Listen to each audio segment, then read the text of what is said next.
मध्य प्रदेश विधानसभा चुनाव की तैयारियों को लेकर गृह मंत्री अमित शाह एमपी में एक्टिव हो गए हैं। एक महीने में वह 3 बार एमपी आ चुके हैं। इसके साथ ही प्रदेश के नेताओं को दिल्ली तलब कर उनके साथ मीटिंग भी कर चुके हैं। ऐसे में सवाल है कि चुनाव से पहले रणनीति बनाने में माहिर गृह मंत्री एमपी में इतने एक्टिव क्यों हो गए हैं।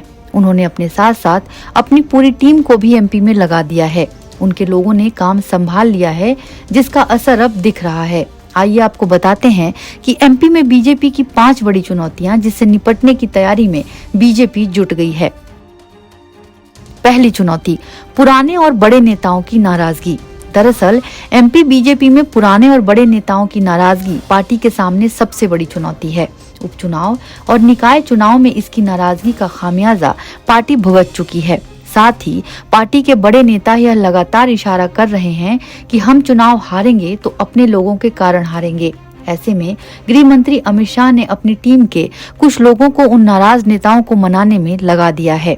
कुछ नाराज नेता मान भी गए हैं, वहीं कुछ को मनाने उनके दरवाजे पर बड़े नेता जा रहे हैं।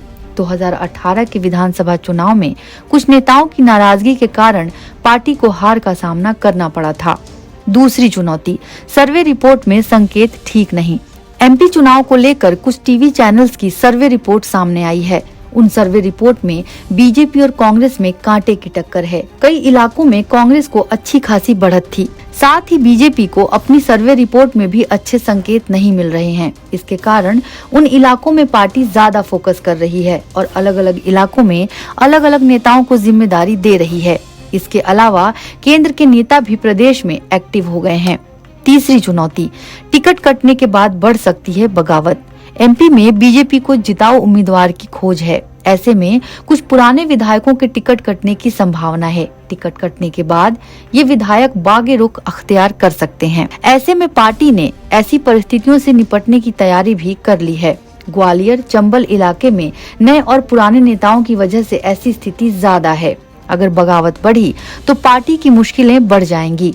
पिछले चुनाव में शिवराज सरकार के आधा दर्जन मंत्री चुनाव हार गए थे। चौथी चुनौती, बूथ मैनेजमेंट पर जोर। बूथ के कार्यकर्ता बीजेपी की असली ताकत है। इंदौर की रैली में गृह मंत्री अमित शाह ने कहा था कि हम आपकी वजह से चुनाव जीतते हैं। बूथ लेवल पर संगठन को मजबूत करने के लिए पार्टी ने चुनाव से पहले ही कमर कस ली है। विधानसभा सम्मेलन के जरिए पार्टी के नेता कार्यकर्ताओं से जाकर मिल रहे हैं। इससे पहले पार्टी ने संगठन के लोगों को जोड़ने के लिए मेरा बूथ अभियान भी चलाया था। पांचवी चुनौती, एंटी इनकम्बेंसी का खतरा। एमपी में शिवराज सिंह चौहान की सरकार 18 सालों से है। ऐसे में पार्टी पर एंटी इनकम्बेंसी का खतरा है। बीजेपी सत्ता में है, लेकिन चेहरा एक ही है।